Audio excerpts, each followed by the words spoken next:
pregunta es, primero darles la enhorabuena por la película y cuál ha sido el mayor reto que habéis afrontado con estos personajes. So first of all, congrats, and second, the biggest challenge in playing your characters. I mean, I was not laughing every day. it was, yeah. like it we was, were we would get cracking fresh lines from Gene, who was the head writer of The Office, so that's just what his brain is wired to do. So the script alone was funny, but then we would have these new alternate lines. So honestly, getting through takes without laughing was a huge challenge. La verdad es que no reírnos, sin duda, ¿no? Porque Jean, que tiene una cabeza impresionante, nos mandaba frases nuevas cada día. Entonces, aunque habíamos leído el guión, como teníamos frases nuevas, era muy difícil no reírnos. Yo quiero preguntar, ¿qué sentido del humor querían transmitir en la película? O sea, ¿qué tipo de sentido del humor? Si embarrassing o exagerado. Y si es un sentido del humor para todos los públicos o más pensado para Estados Unidos o más europeo o más oriental, no sé. What kind of humor did you want to convey? Was it the most embarrassing type, another kind of type? You say which one. And do you think you went for all kind of audiences? And with this I mean just more American or European or whatever. Oh, okay. Yeah, I think that there is a certain element of physical comedy and slapstick in this movie. But for the most part, the huge comedy comes out of the truth of these characters, how real they are. And so for us every day, it wasn't a calculated performance. The script was calculated, the editing was calculated. We were just telling the truth. And I think that's why it's so funny, and that was the best thing we could do to serve this wonderful script. And no, it's obviously it speaks to many American themes, and we're Americans, so we know about that, but I have to imagine it speaks to every culture around the world, and that we want everybody to see this movie. Except children. Except children. Por supuesto hay muchísima comedia física y comedia lasciva, he de decir, pero la mayoría creo que viene interpretando una realidad, siendo personajes auténticos. Es verdad que el guión estaba absolutamente milimetrado, pero nosotros nos dedicamos a decir la verdad. Yo creo que por eso tiene tanta gracia. Respecto a la comedia, bueno, pues sí, es verdad que toca muchos temas americanos, pero sí que creo que nos dirigíamos a un público más amplio, excepto niños. Sí. Mi pregunta es para Jennifer, es una de sus primeras películas con su productora. ¿Cuál es la diferencia respecto a ser solo la protagonista? I think it's one of your first films with your production company. What's the difference, with just being the main lead in the film? Well, I produced Causeway, and I was the lead in that, and that was definitely a more hands-on producing job, where something like this, I was handed an amazing script with a great director, so I did not do much.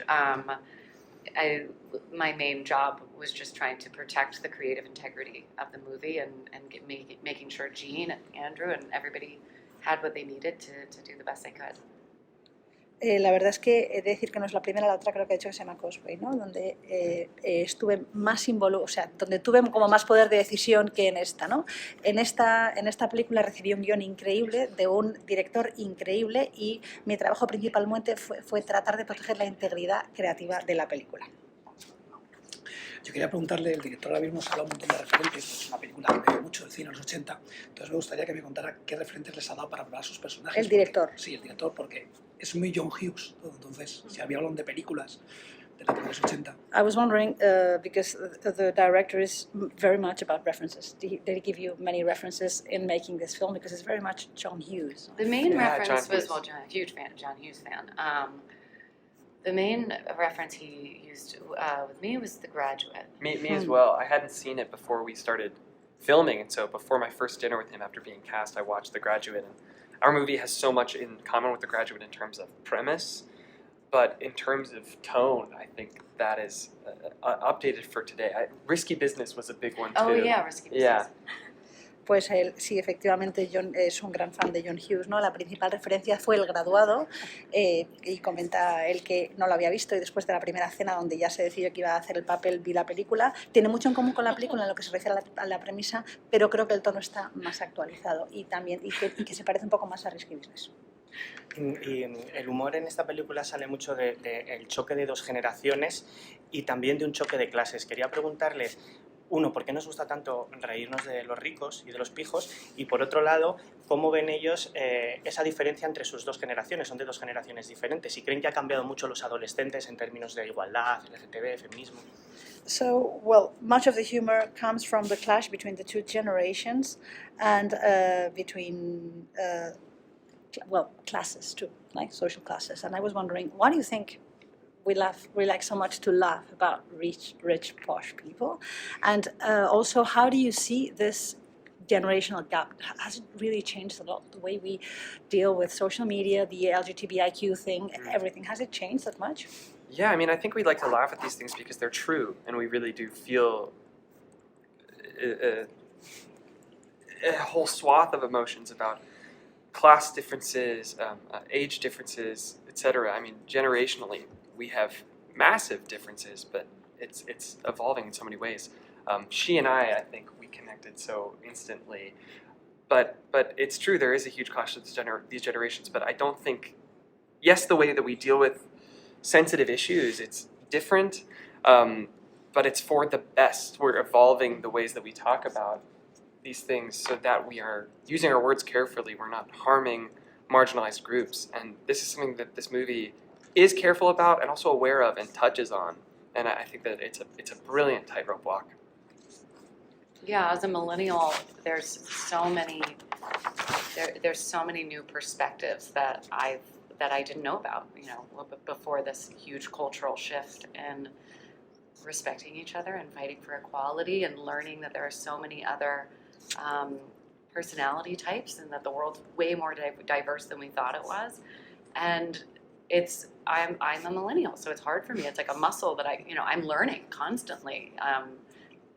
But I'm so happy to, and there's not really a more important thing to learn than how to respect your neighbor and how to love your neighbor and recognize, your neighbor.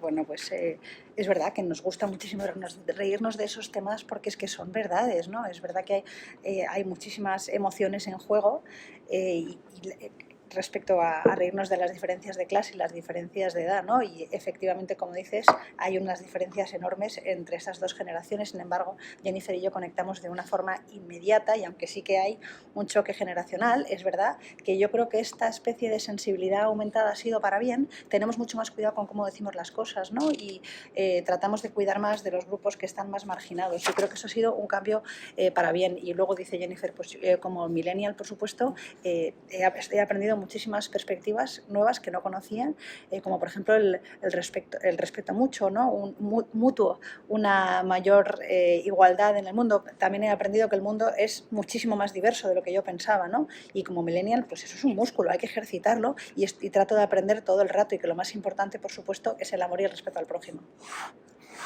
Yo quería seguir un poco con el tema generacional, porque el personaje de Andrew es un chico solitario que tiene todo en su habitación. Hablamos de las redes sociales que también influyen en el proceso de que quizás no te ayudan a interactuar con otras personas, ¿no? Sino que te hacen sentirse quizás más solitario. Interactúas a través de las redes sociales, pero no puedes interactuar como persona, como antes, en la niñez, que se jugaba en un parque con niños. Ahora estás todo el día con el móvil o con las gafas, etc.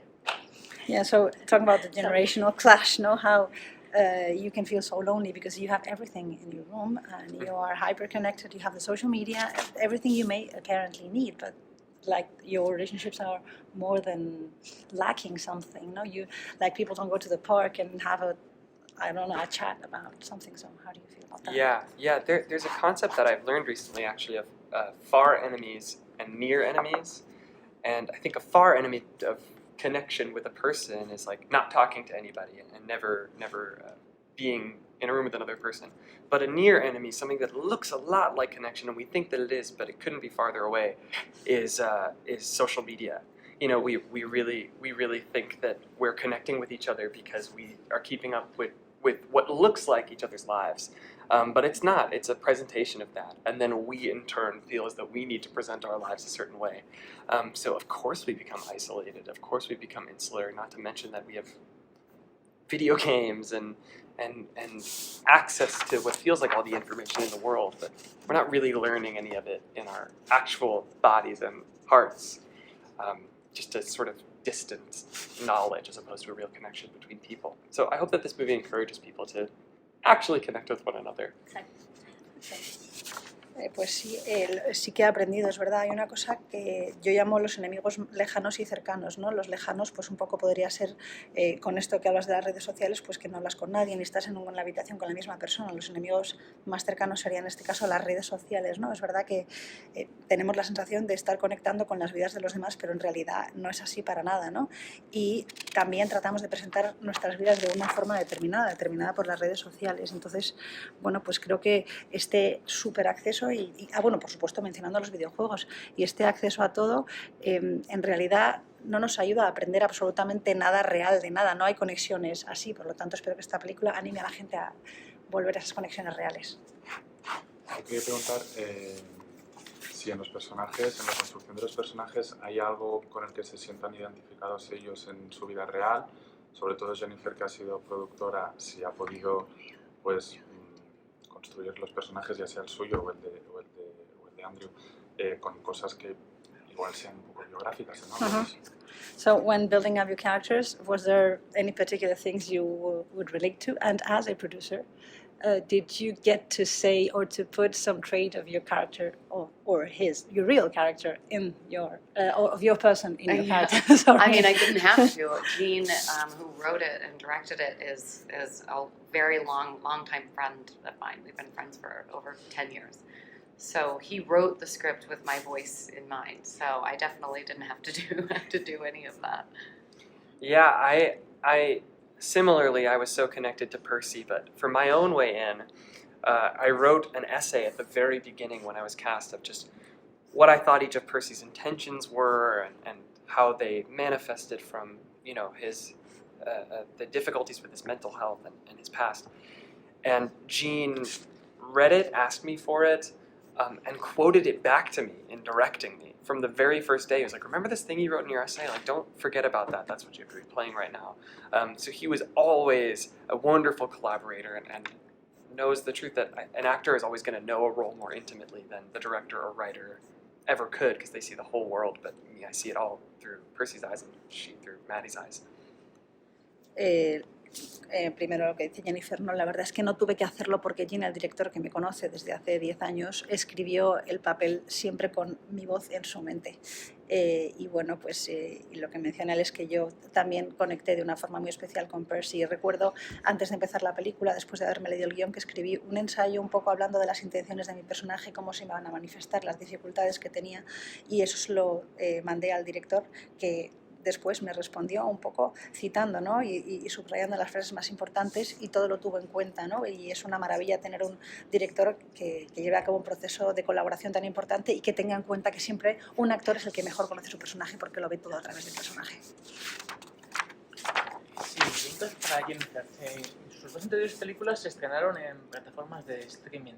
¿Por qué era importante que esta se estrenase en cines primero? So your two previous films were released on a streaming platform. Why was it important for you, for this one, to be in theaters? I really think for a comedy, you have to laugh with an audience. I really think it would have been such a misjustice? Injustice. Injustice. Forgetting English. It would have been such an injustice to release this on a streaming platform and not give people the opportunity to laugh with an audience. And also just the film itself is such a kind of harkening back to these old-time comedies, and so the cinematic experience is there as well, you know, when you used to make a day of something or an evening of something. And yeah. Sí, pues es claro, la verdad es que siendo una comedia, ¿no? ¿Cómo no le vas a dar al público la oportunidad de reírse todos juntos? Me parecería una auténtica injusticia, ¿no? Y me parece que de alguna forma también esta comedia en concreto es una vuelta atrás a las comedias antiguas que merece la pena ser vista en cine. Yo quería preguntarle a los dos, en especial a Andrew, por la relación con Matthew Broderick, que es uno de los iconos 80, un gran cómico, y es Ferris Bueller. Entonces, ¿cómo ha sido? ¿Ferris Bueller? Sí, es un personaje icónico de los 80. Okay, so your relationship with Matthew Broderick, especially you, who is Ferris Bueller? Bueller, yeah. Yeah, no, Matthew is amazing. He's also like Simba, you know, to me that, I lost my mind about that. He was so wonderful, and we both come from theater backgrounds actually, so it was very, very cool to get to connect with him over our opinions about theater and how the different things we love about film and theater.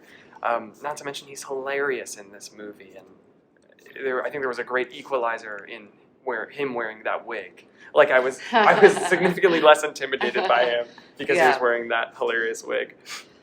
La verdad es que es increíble, ¿no? Le veo un poco como Simba, me explotó la cabeza con él en esta película. Y él también tiene un pasado en el mundo del teatro, podríamos hablar de eso, un poco las diferencias entre el teatro y el cine. Y está graciosísimo y creo que de alguna manera la peluca hace que baje el nivel y a mí no me intimide tanto como actor, ¿no? Porque estaba increíble con esa peluca.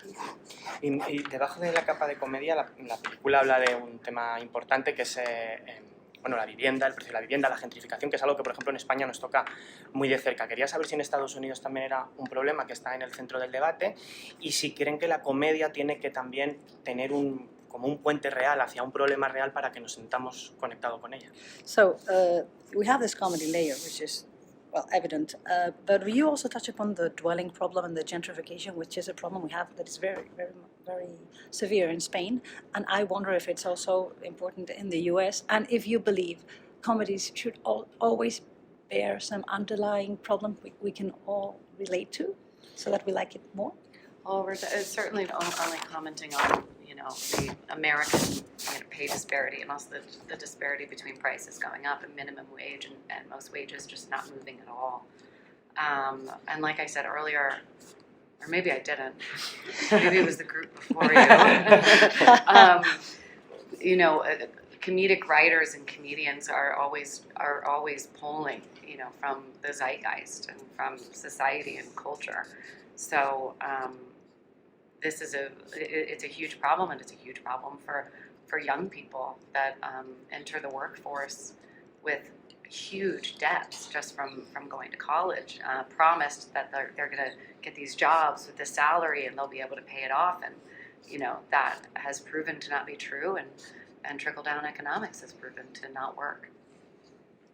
Sí, estaba comentando está hablando de la disparidad de sueldos, pero es verdad que era con un grupo anterior, pero vamos, que sí que es un tema importantísimo, ¿no? El tema de los sueldos en Estados Unidos y todo el problema que ha habido con los guionistas, especialmente los guionistas, yo creo, de comedia, escriben sobre los problemas reales de la sociedad, sí que los tienen presentes, y es un problema real para los jóvenes en Estados Unidos que acceden al mundo laboral con unas deudas gigantes ya desde la universidad, con una promesa de un sueldo que lo acabará pagando que resulta nunca ser verdad. Yo quería saber cuál es esa comedia romántica tan especial que tienen y que les gusta ver. Okay, can you mention any special rom-com you love to see every year, for example? Ooh, I watch Bridget Jones' Diary every Christmas. Not every Christmas, every time I want to, but just multiple times, yeah. And I also love The Sweetest Thing. Those are my two favorite romantic comedies. I mean, yeah, there's got to be an annual watch of Love Actually. Oh, of course, that's the Christmas watch. It's a perfect movie. Yeah. Lo habéis entendido todos, ¿no? O sea, Bridget Jones, la cosa más dulce, Love Actually. Me voy a salir un momento del cine, por curiosidad. No sé si les gusta el fútbol, pero preguntar si están contentos de que Leo Messi vaya a jugar a Estados Unidos o hubiera sido más romántico que se quedara en el bar, que volviera al Barça. I don't know if you know anything about soccer. No? Very, So you don't know who little. Messi is, right? We know he's one of them. He's one of them. Are you happy? Messi. Yeah, he's Okay. going to the US. Are you happy? So glad. Oh my God! We've been waiting. Yes! No, we're actors. Like this is. I mean, that's not to say no actors care about The sports. only But like, thing I know is that you guys call it football. I started acting so I didn't have to care about sports. That's what I. Me metí a actuar para no preocuparme por el deporte y lo único que sabe es que aquí se llama fútbol y en Estados Unidos es soccer. Thank you. Gracias. Thank you, everybody. A ver. Oh.